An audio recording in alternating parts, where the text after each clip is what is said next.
My girlfriend said, "You don't mind if my coworker joins, right? He's more fun than you anyway." They spent the whole dinner laughing at jokes I wasn't part of. I quietly paid for my meal only and left. When she came home later and saw what I'd placed on the table next to her purse, she stopped walking completely.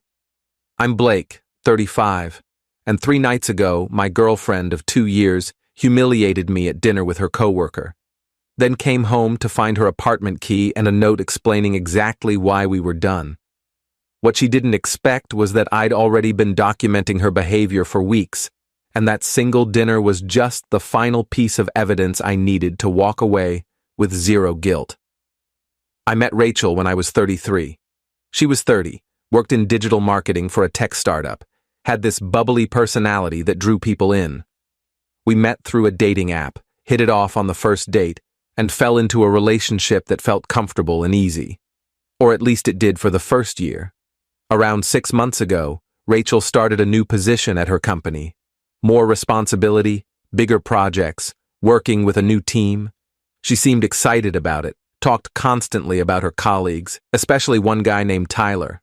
Tyler was apparently hilarious, brilliant at his job, always had the best ideas in meetings. Tyler this, Tyler that. I didn't think much of it initially. She was excited about work, that's normal.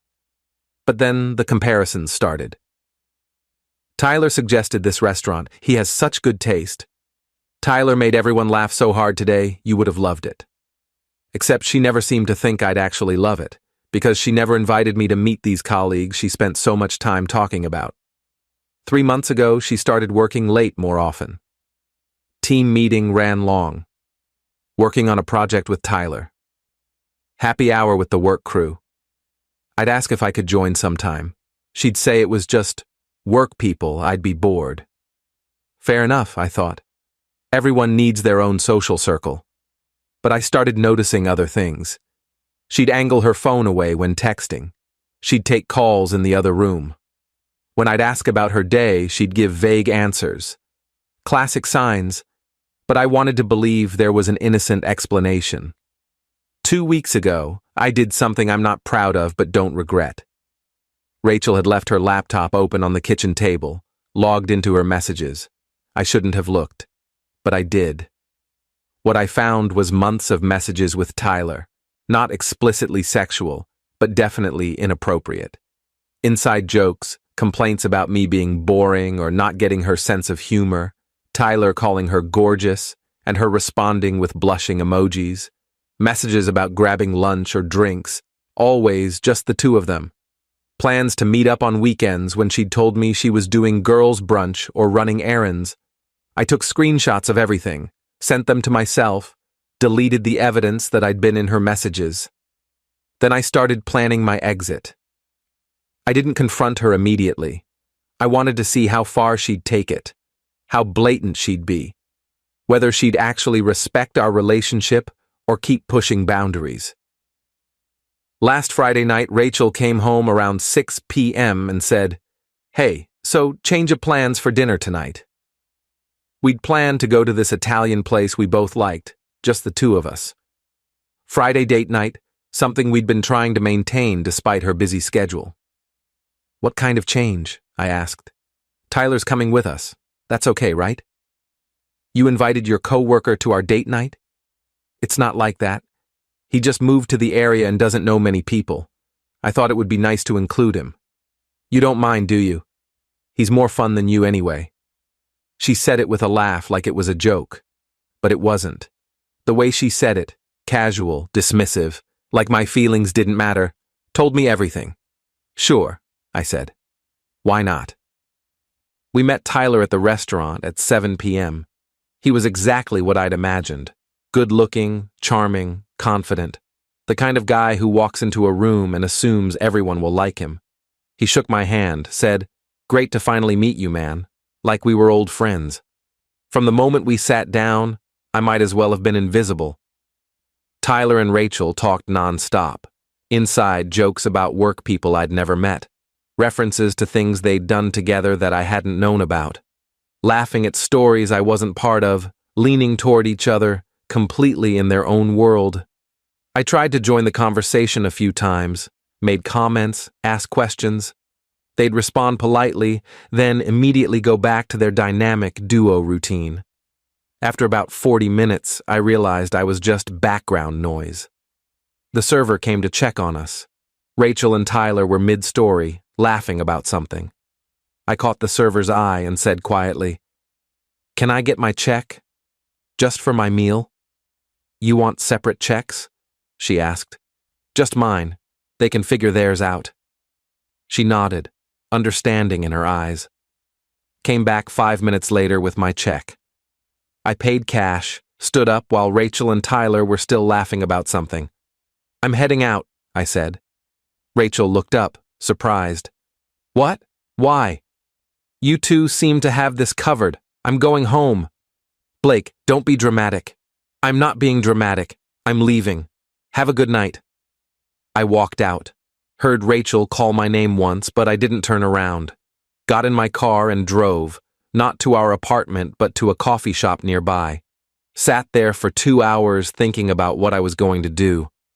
Around 10 p.m., I went back to the apartment. Rachel's car wasn't there yet. Good. I let myself in with my key, went to our bedroom, packed a bag with essentials. Then I took the screenshots I'd printed out earlier that week from my car, pages of her messages with Tyler, highlighted with notes about dates and times. I laid them out on the dining table next to where she always threw her purse when she came home. On top of the papers, I placed my key to the apartment, and a note that said, "Since Tyler is more fun than me anyway, you two should have plenty of time together now. We're done. Don't contact me. Everything you need to know is in these messages, the ones you didn't think I'd ever see." I took my bag and left. Update 1. I went to my friend Marcus's place. He lives about 20 minutes away, has a spare room, and didn't ask questions when I showed up with a bag at 10:30 p.m. "Crashed and burned?" he asked. "Completely." "Want to talk about it?" "Tomorrow. Tonight, I just need to sleep." I turned off my phone and went to bed. Woke up around 8 a.m. Saturday to Marcus making coffee. I turned my phone back on. 68 notifications, texts, calls, voicemails, all from Rachel. The texts progressed through stages. First, confusion. "Where did you go? Why did you leave?" Then discovery. "What are these papers? You went through my messages?" Then anger. "You had no right to invade my privacy like that." Then panic. "Please call me. We need to talk about this." Then desperation. "Blake, please, I'm sorry. It's not what you think." I didn't respond to any of them. Just scrolled through, deleted most, kept a few for documentation in case I needed them later. Marcus sat down with coffee. "So what happened?" I told him everything. The months of Tyler talk, the inappropriate messages, the dinner where I became a third wheel on my own date night. He listened without interrupting. "You did the right thing," he said when I finished. "No argument, no drama, just evidence and exit. Clean. She's going to try to explain it away. Say I misunderstood the messages, that Tyler's just a friend. Let her. You're not responding anyway, right?" "Right." Saturday afternoon, Rachel showed up at Marcus's place. I don't know how she found me. Probably called my friends until someone told her. Marcus answered the door. "He doesn't want to see you," I heard him say. "Please, I just need 5 minutes. To explain." "There's nothing to explain. He saw your messages. He was at that dinner. He knows exactly what's going on." "It's not what he thinks." "Rachel, he's not coming to the door. You need to leave." I heard her crying, pleading. Then I heard Marcus close the door. He came back to the living room. "She's gone." "Thanks, man." "You good?" "Yeah, I'm good." Update 2. Sunday, Rachel tried a different approach. She texted, "I talked to Tyler. Told him we can't be friends anymore. I chose you. Can we please talk?" I didn't respond. An hour later, "I know I messed up, but nothing physical happened with Tyler. We were just friends. I got carried away with the attention. Please give me a chance to explain." I didn't respond. That evening, I'm going to your parents' house. They deserve to know what's happening. Maybe they can talk sense into you. That one got a response from me. Feel free. They already know. I called them yesterday, told them everything. They agree I did the right thing. She didn't text back after that. Monday morning, I called my landlord. The apartment was in my name. Rachel had just been living there, and asked about the process for getting her out. He said since she wasn't on the lease, I could give her 30 days notice to vacate. I sent her a formal text. You have 30 days to find a new place and move out. The apartment is in my name. I'll be back next week to get my things. Tuesday, she tried calling from a different number. I answered, thinking it might be work-related. Blake, please stop ignoring me. I hung up. She called back immediately. I know you're angry. You have every right to be. But can we please just talk for 5 minutes, in person, so I can explain? There's nothing to explain. I saw the messages. I sat through that dinner. I watched you choose Tyler over me repeatedly for months. We're done. I didn't choose him. You did. Every time you complained about me to him, every time you met up with him and lied to me about where you were, every time you made me feel like I wasn't enough, you chose him. Nothing happened. I don't care if you slept with him or not. You emotionally checked out of our relationship months ago. You were building something with him while letting me think we were fine. That's enough. Blake, you have 30 days. Don't contact me again. I hung up and blocked that number too. Update 3. It's been 3 weeks since I left those papers on the table. Rachel moved out of the apartment last weekend. I had Marcus go with me to make sure she was actually gone and hadn't left any surprises. She'd taken her stuff, left my things alone, didn't trash the place. Small miracle. She left a letter on the kitchen counter. Long handwritten thing apologizing, explaining that she'd gotten caught up in Tyler's attention because she felt like I didn't see her anymore. That she'd made terrible choices but never physically cheated. That she wanted to try therapy to work things out.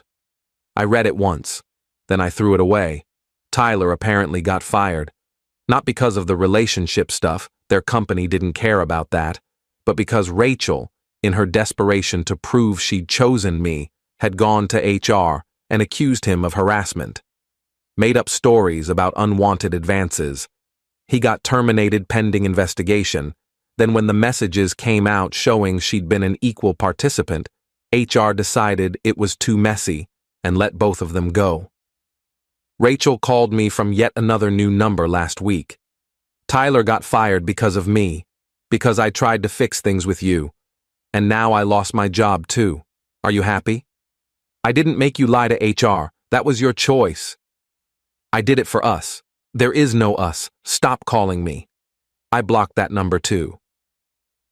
Final update. It's been 2 months since the dinner. The one where Tyler was more fun than me. Hard to keep track of Rachel's versions of reality. I'm back in the apartment full time. Redecorated a bit, made it feel less like ours and more like mine. Been focusing on work, hitting the gym regularly, spending time with friends I'd neglected during the relationship. Rachel's moved back in with her parents according to mutual friends, still unemployed. Tyler's working for a different company now, dating someone new. They're not in contact anymore. I guess when the excitement of the forbidden workplace flirtation disappeared and it cost them both their jobs, whatever they had evaporated pretty quickly. A mutual friend, someone who knew both of us but stayed neutral, reached out last week. Rachel wanted me to ask if you'd be willing to meet for coffee, for closure. Tell her no, and tell her to stop using friends as messengers. If she can't respect that I want no contact, I'll get a restraining order. She's really struggling, Blake. Lost her job, lost you. Feels like her life fell apart. Her life fell apart because she made bad choices. That's not my responsibility to fix. Fair enough, I'll tell her. I haven't heard from Rachel since. Don't expect to. She finally seems to understand that this is permanent. My parents asked me last week if I was doing okay emotionally. Honest answer? I'm fine. Better than fine. There was a moment at that dinner, sitting there watching her laugh with Tyler, realizing she'd rather be with him than me, where something just clicked. I wasn't angry or hurt in the moment. I was just done. The hurt came later over the next few days, processing the betrayal. But it was manageable because I knew I'd made the right call. Walking away from someone who doesn't value you isn't weakness. It's self-preservation. Some friends think I should have given her a chance to explain, to work things out. I disagree. The messages spoke for themselves. The dinner spoke for itself. Tyler being more fun than me spoke for itself. She'd been checking out of our relationship for months, building an emotional connection with someone else, and I was just supposed to wait around hoping she'd remember I existed? No thanks. I'm Blake, 35, single, living alone, learning to trust my gut when someone shows me they don't value me. Rachel showed me, and I finally paid attention. That's enough for me. Edit 1. People keep asking if I feel bad about going through her messages. Honest answer? No. If I hadn't looked, I'd still be in the dark while she continued her emotional affair. Sometimes you need to confirm what your gut is already telling you. Edit 2. The apartment lease situation was simple because she'd never been added to it. She'd just been living there and contributing to rent. Since my name was the only one on the lease, legally she was just a guest. Made the 30-day notice straightforward. Edit 3. For those wondering about Tyler getting fired, I had nothing to do with that. Rachel made false accusations to HR trying to prove to me she was choosing me over him. It backfired spectacularly when HR investigated and found the messages showing mutual participation. Both of them losing their jobs was entirely her doing.